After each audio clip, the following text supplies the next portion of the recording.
Never in my life had I looked in the mirror and felt better about myself than the day I walked out of prison. Just seeing Chad and holding his hand, like we've been married for 28 years, and every time I hold Chad's hand, I feel happy and excited. The reward of walking through that together is such happiness.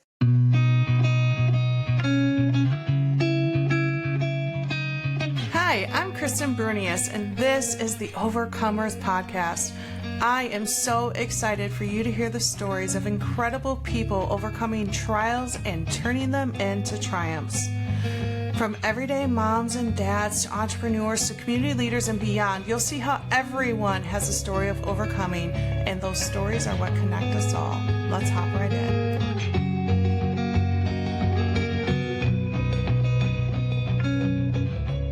Hey everybody, welcome to the Overcomers Podcast. Thank you for being here. What a privilege that you are here and listening. And do me a favor, click that follow button, click that little bell so you get notified when we upload new episodes. God willing, we upload an episode every Wednesday, and it's just such a privilege. I just finished recording with Portia Louder. Her book is called Living Louder. I came across her on Instagram, and you'll hear me tell the story on the episode, but now that I've finished recording with her, I can tell you guys that what you see on Instagram, what you hear in the book, and who she is in real life are all the same person. She is sweet, she is kind, she is driven, she is compassionate, and she is strong. And you have to be to have lived 5 years in a federal prison as she did. So I think you guys are really, really going to enjoy her story. And Portia, thank you so much for being willing to come on the Overcomers Podcast. Real quick, before we get started, I want to remind you guys that this podcast is self-sponsored by my business with Soul Naturals. And I've been telling you guys about this sampler kit for a long time now. Whoops, I think it's upside down. It really is the best way to get started if you're walking through health and you're like, I just don't know what to get started with. This is zero risk to you. It is $14.95, free shipping. It comes with a $15 coupon code for you to use on the next order, and it comes with 7 different drinks. And so you have all 4 of the signature drinks. You just add them to water. This one I actually love to add to coffee for like a cinnamon coffee.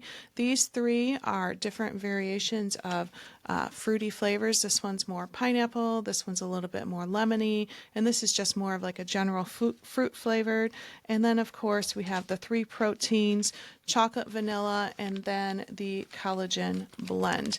And so check it out at my website, soulnaturals.com/Kristen.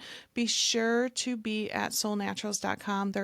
I've been hearing about a fake website out there. So Soul Naturals is SOLLE, naturals.com/Kristen. Let's hop right into the episode.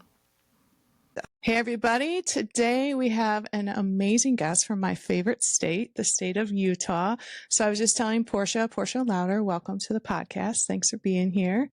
And I was just telling Portia that I have a little bit of an obsession with Utah. I hope that someday maybe I can have like a vacation home or something there, because it is just the most beautiful state. I think the only thing you guys don't have is beaches. Right. We have mountains. You have mountains, you have desert, you have beautiful national parks, you have beautiful state parks, you have waterfalls, you have lakes, you have cities. It's just beautiful. But anyway, so I was on Instagram one day and I was just scrolling through my news feed, and Portia's beautiful face popped up, and the caption said something about I spent almost 5 years in federal prison. And I looked at her and I was like, wait a second. This is crazy. And so I ended up binge watching a bunch of your videos. And then I realized that you had a book. So you actually wrote 2 books, right? Yes. Yeah.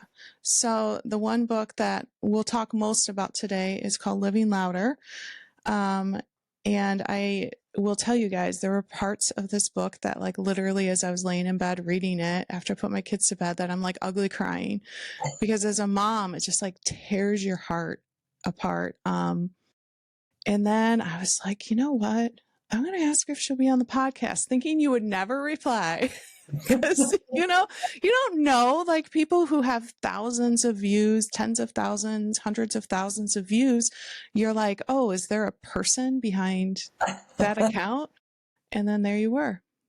So Oh, I appreciate your willingness to come on and share a little bit of your story. So where do you want to start? well, why don't I start at the beginning? If That will. works. That works. Yeah, I live in Utah and I'm the oldest of 7 children. So my parents were pretty busy with kids, and I grew up on the outskirts of a small town. And my parents were kind of like off the grid type of people. I wouldn't say they were completely extreme about that, but my mom was like this super hippie that liked all natural foods and believed kids should play outside and just have fun. My dad had been to Vietnam, so he had PTSD and he liked structure and rules, and we had animals and we had a lot of fun as children, but again, no rules and boundaries. And I think as the oldest child, I just struggled with any kind of structure as I got older. So like school, you know, any rules was difficult for me. I still struggle with it if I'm being honest. I kind of do too. Yeah, maybe it's not. There's a whole bunch of people in prison that struggle with it too. So I met my people finally. But yes, my younger years were pretty tough. My first real struggle was not knowing who I was and thinking that boys could help me figure that out. You know, when I was 13, I started dating boys that were 16 and 17, and then ended up pregnant when I was 17 with my first child. I dropped out of high school, I got a GED, and I moved into a low-income apartment. And I really did not think I would ever get out of the little town I lived in. I did not imagine. I just thought, well, I'll just have kids and get married. Everything will be okay, you know, which my life has turned out much different than that. But I met someone that was 10 years older than me. Like now, when I think about that, if my daughter were dating someone that was 28, when I was 18, I married him, and we had only known each other for about a month. Oh, whoa. Yeah, it was fast. And I just was looking again for someone to take care of me. Um, and then my parents had this life-changing event where my dad was transferred for work to Salt Lake City. So because you've been in Utah, you know Salt Lake City is the capital of the state, you know. And I had never been to Salt Lake, so just my life was really small. And Because when you were in southern Utah, correct? I was in southern Utah, yeah, Which is very much more like kind of like Arizona yeah. type Well, atmosphere. so St. George is hot, and Cedar City is hot. I was kind of in the middle, and so we didn't have that same climate. It's just a very small town, very country, very rural. And so I had not even been to the city. Like that's how small my life was. And I came up to visit my parents, and it was really this eye-opening experience for me that there was a whole world outside that little town, you know? I thought, oh, I am not going to stay here. I am moving out. And and so I told my husband I wanted to move to the city, and he said, "Well, I'm never going to move. I like this town. Let's just get divorced and you can go live with your parents." Oh, And just like that. yeah, so we weren't. It wasn't a super committed relationship, even though we were married. And when I got to Salt Lake, we got divorced. It took about as long to get like a week to get divorced. And when I got to Salt Lake, I got a job and I found out that I was pregnant with my daughter. So 20 years old, pregnant for the second time, single. Um, I remember being pretty scared and sad. I wouldn't say scared, like I would say sad. I was just sad because I felt very alone. And when my daughter was born, my parents were religious, and so he invited me to come to church with them. And I remember going and sitting there with my daughter and looking around at everybody else and thinking, everyone seems so happy here. Maybe I just need to get married and it will all work out. You know, I just need to settle down and have a family. And I mean, I already had a family. I had 2 kids. So I was 21 at this point. So I started dating again and ended up getting pregnant again. And I know your viewers are going to say she should figure out what causes pregnancy, but honestly, I am over fertile. It's just what it is. I've tried one time to have a child and I've tried to prevent lots of times. So I've had 6 kids. I've given birth to 6 kids. It runs in the family, I guess. But so I was 23 when I found out I was pregnant with David. Now, this was the first time I remember feeling very scared. Like it kind of took my breath away because I had already had 2 children and they didn't have a father. I didn't get child support. I was barely able to keep going. And I knew I couldn't bring another child into this world and not give them a home. And so I said my first kind of real prayer, and it was just like, please, God, help me know what to do. I don't know what to do. And I felt strength that I hadn't felt before, and I knew that I needed to place my son for adoption. And that was, I remember telling my mom, and my mom was like, Portia, you should let me raise him. It'll be too hard. And I said, Mom, we're not even that good at raising kids. Like, seriously, we're not that good at it. And my dad, I'm probably more like my dad. My dad's pretty strong. And he said, Portia, you can do this. I believe in you, So I found a family. It was a great experience through the pregnancy. They were there through every doctor appointment. And when my son was born, they were there with me the day he was born. And I watched them hold him for the first time. And it was a beautiful experience. And then they walked out of the room with my son. And I had been prepared. Like in my mind, every night when I went to sleep, I imagined them holding my son. I imagined this child as theirs, But when they walked out, I wasn't prepared for that. Like I didn't know why I felt that level of emptiness because I planned it and I thought, oh, I'll just go back to work. I'll be okay. And it didn't work like that. I just kept there. Now I know mental health and trauma and all that stuff, but then it was just like power through, and Well, you had already had 2 kids. I'd already had kids. Yeah. You knew that like maternal bond that like, Yeah. that's biology. That's there. What a selfless gift, but so hard at the same time. The only way that I can really describe what that was like was that there was so much pain that I had to put it in a box and set it aside. It was like, I can't face this pain right now. It's too much for me. Knowing what I know now and what I've been through, I would have handled it differently. I had 2 young children. I was pregnant. I told them, I'm having this child for someone else that can't have a child. In my mind, this was their child. I imagined it. I couldn't sleep through the pregnancy. There was just a lot of pain. And how old were your other kids at this point? Let's see, like 2 and 5. I think 2 so and they were 5. little. They were little, yeah. And I remember calling my mom. I didn't want my mom at the hospital because I knew she wouldn't be able to handle it. And so I just did it by myself with this family and these people. And I called her after. I said, I need you to bring my kids here. I need to see my kids, just need to hold my kids. And, but after that, I started using prescription drugs, not just like I had gotten migraine headaches. So I had a bottle of Percocet and the doctor prescribed it after I had the baby. And I started using them to make pain go away, like the emotional pain. And I became addicted. Things got much worse for me. My life took a downturn, which is hard to imagine because it was pretty low. And I ended up losing my job, became addicted to street drugs because I couldn't get the prescription drugs. And I pretty much just left my kids with my parents and I was gone all the time. I couldn't look at my kids. I couldn't talk to my parents. I just felt too much pain.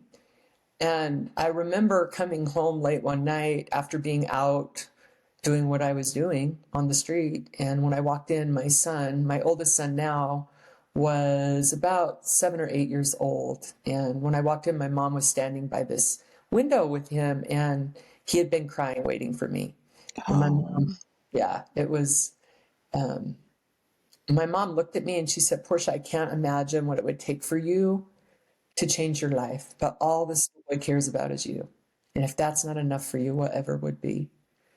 And I walked downstairs with my son and I laid on the floor and I sobbed and I just begged God, I can't live like this anymore.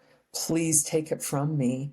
Help me to be a good parent. I can't keep hurting these kids. And my little boy came over and he goes, Mom, don't be sad. Why are you so sad? And I said, Jace, I'm such an ugly person. And he goes, no, Mom, you're beautiful. Oh, Here, you're so beautiful.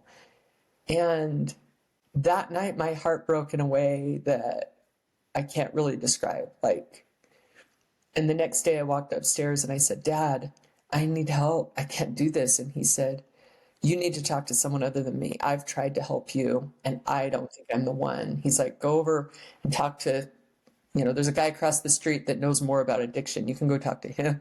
And I knocked on his door and said, please help me. I'm a drug addict. I don't know what to do. And he told me the truth. This is something I've learned to be very grateful for. He said, Portia, you might be the most selfish person I've ever met. Yeah. He said, that's Oh, what happens in your addiction. He goes, you have 2 children who need you, parents who love you. And right now, the way you're living your life, he said, you are so selfish. And he goes, and so am I, because I am in recovery, but was very honest about it and told me these principles. I said, how do I get better? And he said, you have to become a good person. You have to keep your word. You have to show up when you say you will. what a gift, but what a slap in the face. But like, my brain is kind of spinning a little bit that, yeah, addiction is incredibly selfish, Very, yeah. And I'm not taking away the struggle and the trials and the hardship of it, but yeah, it is selfish. It's very selfish. At its core. Yeah. And again, this guy was in my corner. Like, he cared enough to tell me the truth. And he also gave me a solution. He goes, there's a way out for you, because you have to learn how to live a principle-centered life.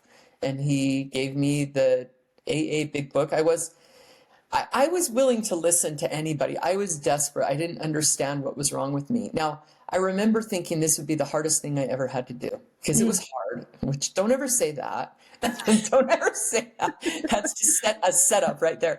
But yeah, it was extremely painful. I walked away from every friend and person I knew that was using drugs. I stayed sober one day at a time. I dreamed about drugs. I craved it. I wanted the quick fix that would make the pain go away. I was in a very deep hole, really. I hadn't worked I went and got a job as a telemarketer, anything I could do. And my attention span was very weak as a mother. Like, I had to just take next step and the next step. And I remember saying, Dad, I feel like I'm never going to get there. And he goes, one day at a time, Portia. He's like, today, read a couple of pages out of a book to your kids. Tomorrow, read a couple more. And the next day. But you can't do it all at once, And so I moved forward that way. I didn't, at that point, I didn't try to even deal with any of the pain from my adoption, the son that I placed for adoption. I just tried to show up for the kids that I had. And I remember about 6 months sober I was at a field trip with my son. And I remember looking around and thinking, all of these animals and this earth work together in perfect balance. There is a God. Like, there's a God that's working this out for me, because up to that point, it was just darkness for me. Like, I couldn't see this higher power that they were trying to tell me to find. And all of a sudden I could see it. I was like, there's a power out here that's in my favor, that's helping me. And also I wanted to shout from the rooftops, look at me, I'm being a good mom. I'm doing it. Like, it's an accomplishment, And I was not looking for a man, because I had failed at that. But the crazy thing is, when you get things right, things show up for you. I ended up meeting my husband, and he is a remarkable man, kind and good. I remember the first time I met Chad, and he has these really amazing blue eyes and the kindest smile. And I thought, I wish I had a different life, because I would love to date someone like you, because he's good. He's good, and he didn't have all the pain that I had. He grew up in a happy home and a good life. And I'm just like, you don't understand where I come from, And, but somehow I tricked him into marrying me. I have no idea how. I always tease him. And we got married, and he adopted my 2 children, and we started building this life together. And I was very grateful, because I knew the difference. We bought an older home, fixed it up, and I started my own photography company. I was working as a photographer, and I was, I had these 2 kids that were in elementary school. So I'm helping in school, I'm running my business, and Chad's working. And I just remember waking up in the morning and feeling grateful because of what I had. And then I did what I always do, and I had 2 more kids, really close together because that's what I do. 18 months apart. I had one that I tried for and then another one that came as a big surprise. And life got very busy at that point because my company grew from about 30 weddings a year, which is manageable, to 200 weddings a year. How do you do 200? You you go crazy. Because that's, Oh, for a week. I hired employees. I was doing engagements and bridals from sun up to sundown. I was doing more than one wedding a day. On weekends, I would be, because a lot of times weddings are on weekends. And so I'd be going from one event to another and have people backing me up. It makes me, yeah, I have to take a breath just to think about it. It was intense. And That's like that addictive personality coming out now in photography. I do it with everything I do. There's an intensity in me that is really difficult for me to manage. I think being the oldest child and my parents were entrepreneurial and hard workers, and I felt like and at that point especially, I had to make up for things. I had to compensate. I married Chad. I didn't get child support. He's not going to have to pull my weight. I'll pull my weight. And also, like, I had something to prove to the world. Oh yeah, me, single mother, drug addict, I'll show you. I'll be successful at everything, you know? And it was just all the wrong reasons, but I was driven by this. And But beautiful at the same time. Like, oh, that drive to want to get better, to be successful, to, yeah, that's the positive side of addictive personalities. yeah. Well, I learned some things. I mean, being driven is a good thing, but getting your values lined up is helpful too. Like, what do you really want? What do you want your end game to be? But it took me time to get there. At this point, I was just going full speed ahead. And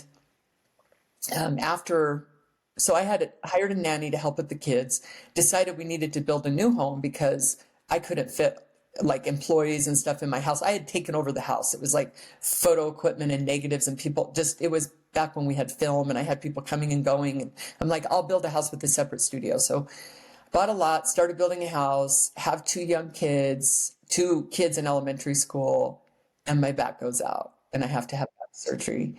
And I was, this is something I know about myself. Like, I'm the kind of drug addict that can't take one half of a narcotic pill because it tricks my brain immediately and I'm back at it. But at that point, I'm like, well, I'm not on the street using drugs. Like, when they prescribed me the opiates for my back after, I had to keep going too. I had to keep taking pictures. I had things on the books. So my back, first of all, I have the back pain. So they give me the pills. I think I'll just take the pills. Then I have to have the surgery. Well, that's more pills. And I relapsed. I relapsed on pills. And here's another important lesson. Making a mistake is one thing, but denying the mistake is a far worse mistake. So you can make a mistake. Okay, so I relapsed. Let me own that and move forward and go get some help, right? Or, okay, I mean, later on I learned that lesson again, but I didn't. And here's the thing about me with that intensity in my personality. I like to hustle. Like, I don't just, when I use drugs, I don't just use drugs. I like to hustle. And so the market was going wild in real estate, and I was building this house and the lots were going up fast. And I thought, I'm going to build two more. I'm going to build two more and I'm going to sell them. And then I won't have to work so hard as a photographer. I'm going to pay off my house. And then, Wait. So you were building your own house. right. And then you saw how fast the market was moving because Salt Lake City area was growing. And you thought, well, while I'm building my own house, I'll build two others. Yeah. Right about the time I finished that house, I decided to buy two more lots and build two more houses. And then it turned into 10 more. I mean, I love your drive. Yeah, but with two young kids and a photography business that was very taxing. So then I talked my husband into quitting his job and staying home and helping with the kids so that I could run everything that I was running. And with my addiction to pills, it just got worse and worse. And pretty soon I've got a whole subdivision under contract and I'm trying to put construction loans together to build these houses. Well, I did not realize that construction loans are hard to get. Like, getting a long-term loan is easier. And so I had my husband's uncle trying to help me get all the building the houses and this and that. And then somebody came to me and said, why don't you just do equity deals? And I'm like, well, what's an equity deal? Well, there's investors buying houses to pull cash out of them and use the money to invest in other things. But you have to build at a certain square footage and you have to be able to get a loan for more than it's worth. And here's how you do it. And I got involved in those deals. Which you know, on the surface doesn't seem like a big deal. Well, it didn't seem like, here's what it sounded like. It sounded like a good idea, but my gut told me it wasn't. And I ignored the gut. I was like, oh, gut, move away. I have to keep going. And so, I mean, on one hand, it sounded like a good idea, actually almost a brilliant idea, because at the point that I went and drew it all out for my attorney, they were like, oh, wow, this is really smart. Except the feds got involved. And so it was difficult because it's not like I jumped in trying to do something that was illegal, right? Like it wasn't like I fraudulently faked anything to make it like it didn't start out like that at all. It was like everything was on the up and up. There was full disclosure to everybody. But as I continued on this path, I got involved in a lot of these. I lost money on some because it would take so long to get it closed and hard money, and then I would lose 50,000, and then I was up this much, and at a certain point I just felt buried in it all. Let's pause right there, because that was the one thing, like I had to read and reread that part of your book to really understand. So my husband's a general contractor, used to frame houses, so I was like processing. Wait a second. Yeah, it was really hard for me to understand why the bank approved you for something that then came back. Explain to us. I'm going to do my best, and I need to get better at this. I've been on a few podcasts and done quite a few videos, and everyone always has questions, even when I get done. And to be honest, it's a fairly traumatic time for me, so it's like hard to recall. I was moving very fast. It was kind of a manic time in my life. But I'm going to do my best to kind of map out what happened. So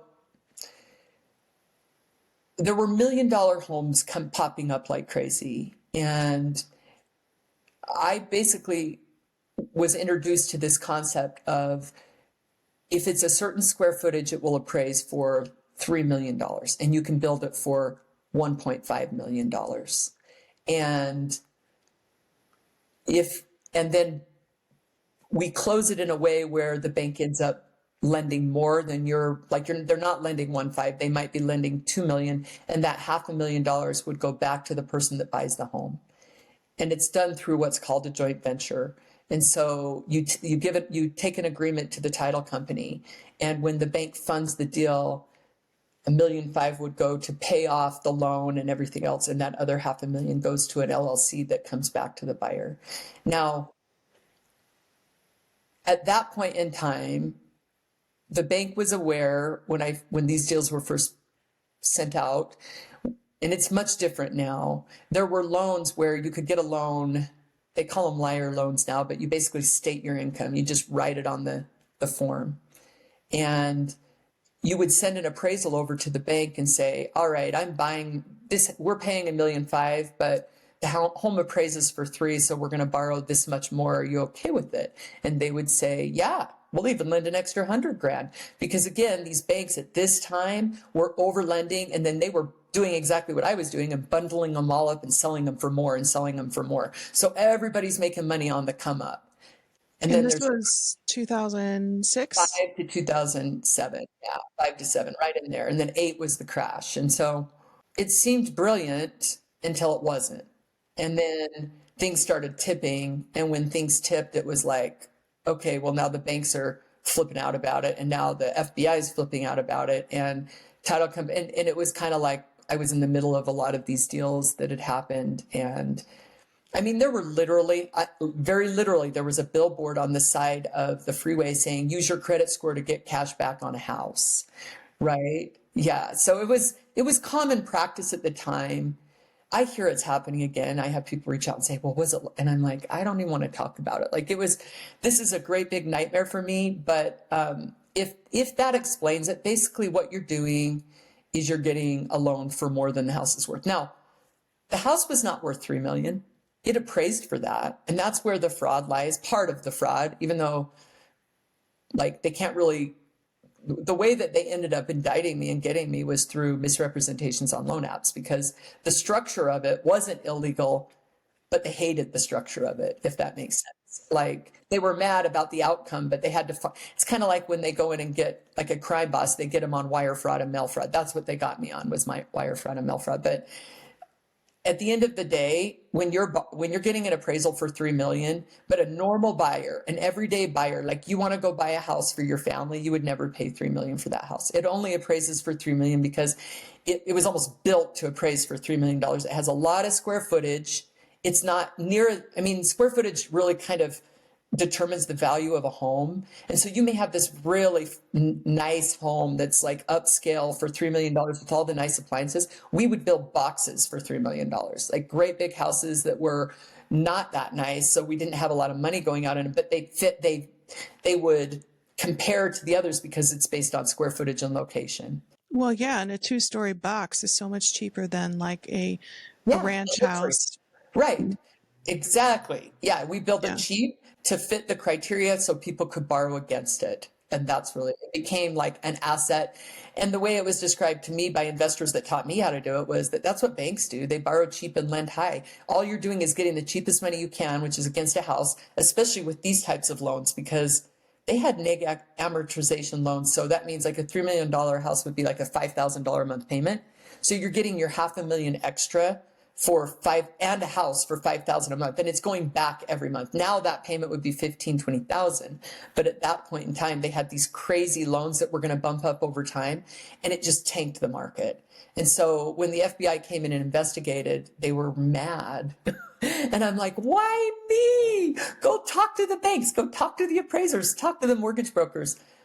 But that's not what happened. And so that was a real challenge for me. So I heard I was under federal investigation. Nobody wants to hear that. Like that is terrifying. You don't want to hear it. And the thing for me is, on some level, I knew that I'd been doing things I shouldn't be doing because my gut told me, right? And I mean, it just doesn't make sense that you're building these great big houses and that people really don't have skin in the game and they're getting cash out of them and they could easily walk away and the only thing they lose is their credit score. Like, did you have any partners with you on this? I had almost. So I was like the middleman. And so everyone that came in and bought a house would have been considered a partner. Like it's a joint venture. I'm just making a cut in the middle. So I'm like putting all the players together. And so I hear I'm under federal investigation, and that's a whole nother story. But anyway, it happened. And I am terrified, partly because I'm thinking, you don't know the life I've already had. I am not going to prison. I am not going to lose everything I have. I already fought to get out of drug addiction, and I'm now using again. So my judgment is terrible. And I'm very grandiose when I use. So I'm thinking I'm all powerful and I'll fight the feds. I mean, all these dumb things are going through my head. And really, I'm just scared. I'm scared because who would I be if I go to prison? How do you recover from that? My identity is so wrapped up in the dumbest things. Like I can't imagine who I would even be on this earth. And my husband's not going to stick it out. And I have children and they depend on me. And my husband doesn't even have a job because I make him quit his job. Everything lies on my shoulders, right?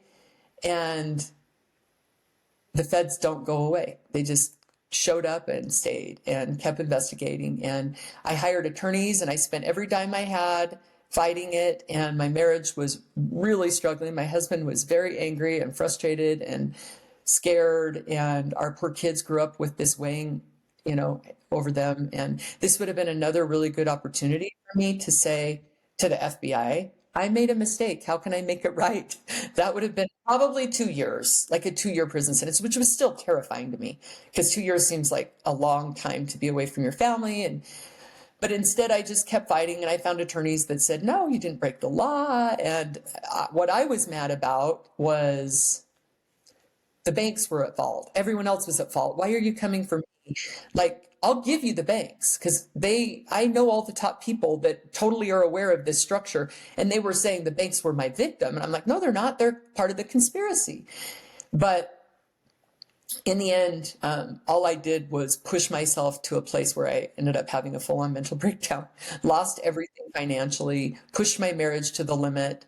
And then about a year before I pled guilty, this went on for a long time, by the way. Like I wasn't indicted until 2011, and these real estate deals are from 2005.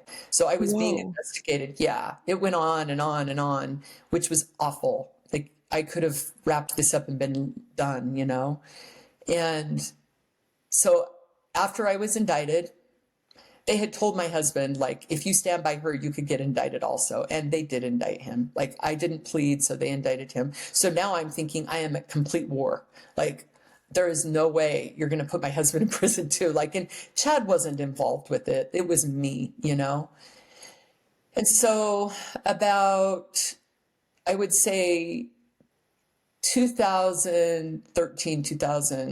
2013, I told Chad, you should divorce me and leave. Like, this is too much. You can't stay anymore. Like, and he,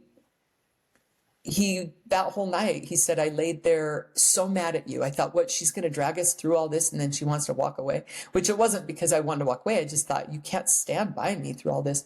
And the next morning he said, listen, I love you. And not only am I going to stand by you, I'm going to stand with you. Like, I'm not going to, I'm going to stand with you and we're going to go through this together. He's like, I'm all in.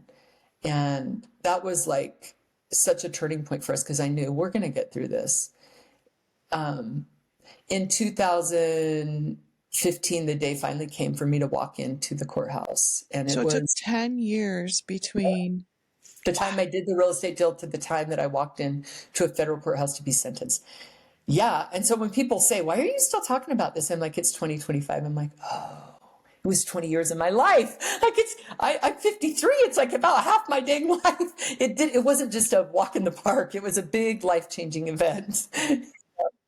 Total shift. So I walk into this federal courthouse in Salt Lake City, Utah. And unless you've walked into a courthouse, you'll never understand the level of complete and utter sorrow. It is a shocking experience. Like, I've talked to women in prison that were tough and on the rec yard that said the day they walked out of that, the day they were sentenced, they curled up in a ball in the corner and just sobbed. You feel completely, like they said, the United States of America versus Portia Louder. I've never felt so alone. Like, the whole country's against me, right? And I remember I felt like a lamb going to the slaughter. Like, I could just feel the weight of what was going to happen. And I turned around and looked at my husband and my children and I thought, oh, I am so sorry. This is going to be so hard. I knew that day that the judge was going to sentence me to the maximum sentence he could. And I was facing 0 to 7 years. And I had thought, before I walked in, I thought maybe I'd get a year or 2, maybe 3. But when I walked in, I felt it. It was heavy. And I remember sitting there and my husband was holding our 7-year-old daughter on his lap. And the judge gave me the chance to get up and apologize. And I just said, I am so sorry for what I've done to my family and my community. And I probably deserve what you're going to do today. And he said, Ms. Lauder, I'm sentencing you to 84 months in federal prison, which is 7 years. And then he said, you'll be a mother again someday. 7 years from now. Yeah. Well, I looked at him and I said, you can't take that from me. I'll be a mother whether you put me in prison or not. That's not yours to take. Yeah, because CJ, your youngest, was 7 at this time. Yeah. So I basically have a child that's only been alive as long as he just sentenced me to prison. I mean, to put it into perspective, her whole life I'm going to prison now, Yeah. And I remember the judge was pretty mad at me. Did they need like a fall guy, do you think? Yeah, absolutely. Yeah. And because you fought. Because I fought. Yeah, it makes them mad when you do that. And so, yeah. Chad stood up. He handed CJ to our oldest daughter, Shelby, and he just pled with the judge. He said, please, Your Honor, give her time to say goodbye to our children. She's going to need that. And I honestly remember turning around and looking at him and thinking, this judge can't take anything from me. Like, I felt like I went from feeling as weak and as lonely as I felt to feeling very loved and valued and knowing my family is what matters, The judge gave me 8 weeks to say goodbye, and I walked out of that federal prison, and my life has never been the same. A piece of me died that day, a piece that probably needed to. Like, my whole ego and all of that was gone. I mean, I was on the 10 o'clock news that night, and I walked out, and our older children took our younger children home, and I remember driving home and thinking, but it was so strange that people just thought the world was continuing. Like it had stopped for me, it had stopped for me. And then also I was like, how could I have been so foolish? How could I have traded time, the most valuable thing we have, for money? How could I have, everything just made sense. And I was just shocked that I had been so foolish. And when I got home that night, I just cried and cried, and I watched my children sleep, and I wondered how I had missed every beautiful thing to trade it. How could I have been so dumb? And the next day I drove Jackson to school. I cried the whole way, and he was like, Mom, it's okay. And I go, no, Jackson, it's just so beautiful to be able to drive you to school. How could I have traded that? And I actually reached out on social media and said, I just got sentenced to 7 years in federal prison and I deserve it. And I'm asking you to just love and support my family while I'm gone. And people just showed up. Hey guys, just interrupting this episode real quick to remind you to check out soulnaturals.com/Kristen to check out that sampler pack or whatever else you're looking for. We have awesome probiotics and a mushroom blend and all kinds of amazing products. So hop on over there, soulnaturals.com/Kristen. If it's your first order, you get $10 off. And let's hop right back into Portia's episode. That was the part of the book that just tore me open when I was thinking about, as a mom, what would I do with those 8 weeks? Yeah. And it almost felt like, in a weird way, it almost felt like a cancer diagnosis, even though, as you'll tell the story, like prison became an actual positive experience in many ways and a life-changing experience. But I was thinking to myself, all the things that you did, talk to the teachers and talk to the coaches and talk to the doctors and the dentists and meal plan. And this is where I grocery shop and, all the things that part just wrecked me. Yeah. Just wrecked me. That must have been hard. Yeah. There aren't words to describe that. It did. It felt like a death. And then it also felt like freedom because I had been fighting for so long that it was like, now what? I do not care what anybody thinks. I would absolutely laid myself out there pleading for my family and I had nothing. I was like, I don't care what you think of me. I don't care that I'm going to prison. Just take care of my children. It was that feeling of please just support my family while I'm gone. And people did. They did. Yeah. I'm so blessed and grateful that we had people show up. Our principal, counselors, neighbors offered to help any way they could. And it was for Chad, we'd been fighting this so long. We were like bankrupt in every way. So he had to completely start over. They had indicted him. So he picked up a felony. He didn't do prison time. They knew he wasn't really guilty of that, but he still had to start over with a career and try to rebuild. Financially, we had nothing. He moved into a neighbor's basement with the kids until he could get on his own. This was very just ground level wreck for us. And then Chad drove me 14 hours to a federal prison in Dublin, California, which was a very, a rough prison. It's actually been closed down now. I walked into it's the highest security prison that they have for women is an FCI prison. It wasn't a camp.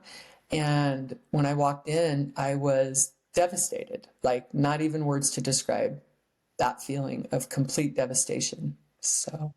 Well, and your kids didn't come with you. So I was envisioning, how do you say goodbye for 7 years? Yeah. You really can't. Yeah. I don't even have words. I remember my mom coming to get the kids and she couldn't watch. She's like, I can't watch this. And she turned away. And I remember CJ, and she wasn't feeling good and she had tangles in her hair. And I just didn't want to let her go. My mom took her and I just didn't want to let her go. And Jackson, who was 14, he said, Mom, it's okay. I'm going to help Dad. It makes me sad that my kids had to go through that, It makes me sad that my kids had to be so strong and brave. And Sadie had her friends there and they just cried and cried. Because Sadie was 21 at the time? She was 12. Shelby was 21. Shelby, okay. Shelby said, Mom, I don't know how I'm going to live without my mom, Jace has always been tough. We grew up together because I was 17 when I had him, so he was older and he was okay. I always know Jace will be okay. But those other kids, they really needed me. And that was really hard to leave him. I'm grateful that Chad is this incredible man who loves me and loves our children. Both of us say it was harder than we expected, and we're pretty solid at expecting hard things. Like we've done some hard things, but he's like, I didn't know how hard it would be to drive home after I dropped you off. And I certainly couldn't imagine what it would feel like to walk into a federal prison and leave everything behind. There's this feeling when the door shuts that's hard to describe, where you're closed off from everything. And all I could see was my children's faces. And I was so brokenhearted, I couldn't even breathe. It took days for me to even get out of my bunk. I can imagine. Were you using still at this time? Yeah, I walked in and I detoxed, so I've been sober from the day I walked in. I haven't used since, but yeah. So I had that. Did everyone know that you were using, No. including Chad? Oh, yeah. Chad knew. Not the kids. I didn't have those conversations. Kids never knew I used. I told them, like, years later when I was in prison and I just had to get so honest with everybody about everything. I was like, all right, we're going to start here, But so that was, honestly, I'm grateful for the time that I got that kept me sober for so long, and I've been sober since, but also I detoxed, which sucks because that's painful too, But yeah. So now you're in federal prison. Yeah. Dublin, California. Yeah, 14 hours from my family. Yeah, and they're not in a financial position really that they can just be visiting mom, No. hopping on a plane. No, not even close. We had neighbors that paid for plane tickets for them to come out. About once a year, they would come out. Yeah. Yeah. That is, I didn't realize it was that long in between visits. Yeah. Chad would come out more than that, or no? The first year in Dublin, they came out twice. And then when I moved to Minnesota, because after a year I got transferred to a prison that was further away, it was once a year. Yeah. Oh my gosh. Oh my gosh. Yeah. And here's the hard part about visits. They're so painful because they have to leave. And so it's like, on one hand, you want to see them, but then also every time you see them, your kids are 6 inches taller. So it's devastating to see your kids growing up without you, and your kids are hurting and you're hurting. And it's just the hardest thing. It really is so painful. The shock to me was how kind and compassionate the women were. Like, the women were the ones that would wrap their arms around me and say, you can do this. We've done it. It's okay. We'll get through it with you, Yeah. So that's what I wanted to ask, because I love that, because it kind of broke my expectations of what I thought prison is. And maybe there are some prisons that are not as... It's both. There's prison's rowdy and it's loud and obnoxious, and it's kind and tender and compassionate because people are going through their hardest thing, right? And so there's all of that in the mix, and it's entertaining and it's boring, and So tell us a little bit about, like, what was every day like in prison? Very routine, right? It's the same every stinking day. Like, for me, up at 5 a.m. and you're living in a room the size of a closet, so everything has to be planned. Like, I would get up at a certain time, the next person gets up so that only one of us can stand in there at a time, take your clothes, go shower, and then the one comes in and the next one goes out. And different people do their prison time different, but for me, it was a routine. Like, I got up, I went outside, I wanted to watch the sun come up, because in federal prison, you're in a unit, and then they open the unit and you walk up to the kitchen so you can go outside and kind of see things. And I love to be outside, and I would walk the track. And that's where I worked through my pain walking that. But so you get up, you go to the chow hall, you eat. Then for me, I'd go over to the rec yard and I'd walk. Your room is all made and cleaned, and then everyone has a job. So people start going to their different places. Most of my prison time, I worked in education and helped teach classes and write classes. But I would also try to find a job where because I don't like people telling me what to do. So where I had a lot of autonomy. Like, they'd say, okay, Louder, this is your thing. You make it work, So. What was the scariest part about prison? Were you ever afraid? The scariest part is that you feel so deeply buried and you're never going to get out. Like the length of the sentence, you can't really face it right out the gate. And then that you can't get away from people. Like there's like, if somebody's mean or rotten, which I had happen at times, it's like, how do I get away from this person? Like out here, you can have a conversation and yeah, it's just, that's difficult. And the other thing is like, if you don't have good communication skills, if you don't know how to be direct with people, you're going to get eaten alive in prison. So like, you got to learn how to just say what you want. That was so beneficial for me. Like now I'm a really good assertive communicator, because if I don't want to do something, I'm going to tell you, like, I don't want to do that. Not interested. But like you're so used to being so nice, and you go to prison and, hey, do you want to buy this? Do you want to do that? Do you want to? No, you got to really be careful to only do what you want to do in prison. Especially coming from Utah. Don't they call Utah like Happy Valley or Yeah, something? me too. Yeah. Yeah. And so like everyone there is smiling and nice and how can I help you? And Right. so that had to have been a total culture shock to you. It was a complete culture shock to me. When I first got there, I was like, nobody looks happy. Everybody's mad, you know? And it's just that direct communication. It's like, I remember, I mean, people would just say, what are you doing? Why are you doing that? Like they just talk in a very direct way. And I'm now fine with that. I mean, but I wasn't when I got there. And so it was a little bit of a shift for me that, you know, like I'm in the kitchen and somebody's like, what? Knock that off. Why are you doing that? Why are you doing that? And it's just not what I grew up with. So, You grew up with that, like almost like cheesy, happy, smiley. yeah, and my mom is like one of the most compassionate, kind-hearted people, right? She would never want to hurt anyone's feelings. She always took care of the underdog. And then here I am in prison. And I'm like, what the heck? Like the communication style. This isn't my style. I don't belong here. So there's an adjustment to that. But I'm also like, I think that I'm pretty adapting. Like I grew up in, you know, because there weren't rules and boundaries, I had to figure things out and navigate things. I'd have to watch how people do things and learn. And so I figured it out, you know, it just took me a little time to navigate that. But Yeah. So we kind of brushed past your transfer from California to yeah, Minnesota. yeah, that was Diesel interesting. therapy. Tell me Yeah, about diesel that. therapy. Oh my goodness. So I didn't know what that meant till I got there. So I had been blogging about so I was mad. I was Wait, mad that, let me ask you about that. okay.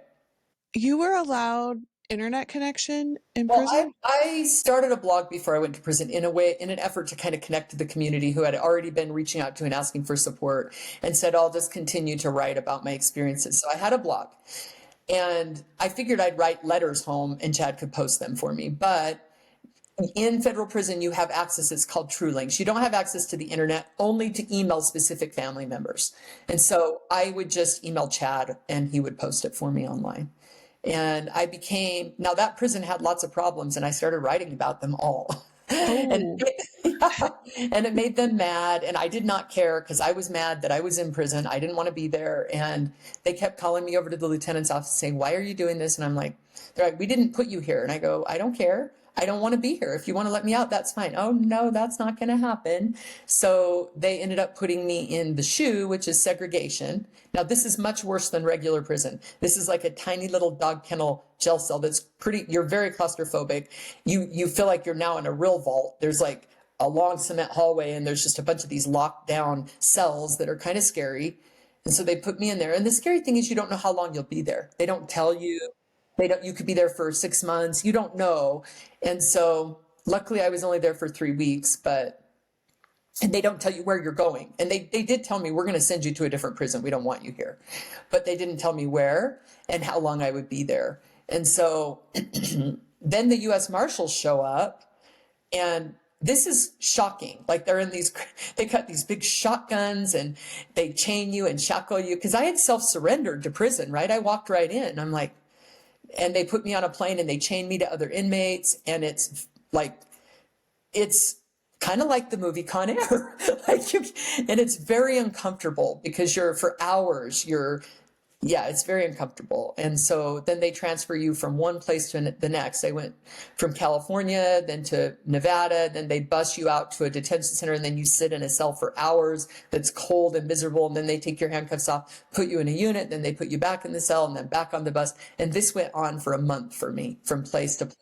A month, going from different places and not knowing where I was going to end up. Now, when I'd get there and they'd get me in a cell, I could finally call Chad and say, I think I'm in here now.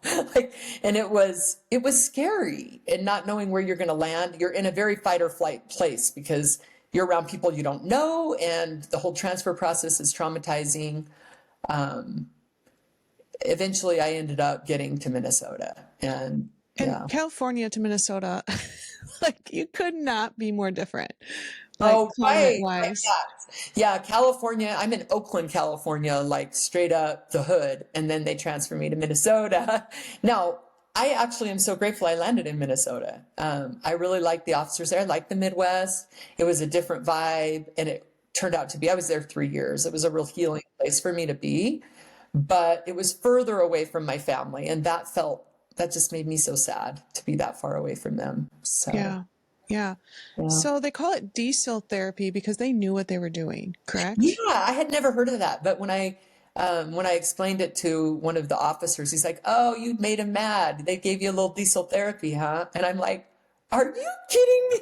That's not right. They should not be able to do that, but they do it." Yeah, when they don't like how, I mean, they make it really uncomfortable for you. Yeah. So you end up in Minnesota. I mean, at least growing up in Utah, you knew about cold winters and snow and all of that. So for me, Minnesota became like holy ground because at this point I'd been locked up for over a year. I got there in the summer and I just spent every morning under a tree crying. I just cried and cried and cried until I could cry it out. And this is where my heart broke. And I really started trying to build something new with my children, taking ownership of what I had done and how I'd hurt everybody, and just facing some hard truths. And also my soul really opened up and I started connecting with the women in such a beautiful way. Like I met these women and I loved them. They became like family. And I really was in a good place to love and support them because I had a lot of them don't have a husband and they don't have the kind of support that I did. And so I embraced it. You know, when I finally accepted my sentence that I was going to have to serve the time that I really just made the best of it. And my life changed for the better. And it was still really painful. You have to walk through that pain to get to the other side, but it was also very freeing and healing for me. A lot of walking, a lot of praying, and a lot of just getting to know myself. I started meditating. I read like 14 hours a day. I wrote a mission statement. I started writing curriculum for the prison, and I imagined something different. I was like, someday the world's going to know what I know. Someday people are going to welcome people home from prison. It's not going to be like this because the women, everybody just felt so thrown away. And I was like, the world is cheering us on, and they're going, nobody's cheering us on. I go, yes, they are. They want us to succeed, you know? And I believed that. And I came home with that attitude, and the world has cheered me on, you know? That's beautiful. That's beautiful. You could go into prison and you could totally deteriorate and waste your time, but you hear so many stories. There's that, I'm thinking of a guy, he was on Joe Rogan recently, and when he got into prison, he didn't even know how to read. And I have to listen to that episode. Yeah. I met so many people like that. Yeah. Send it to me. I would love that. Yeah. And he ended up getting multiple degrees while he was in prison.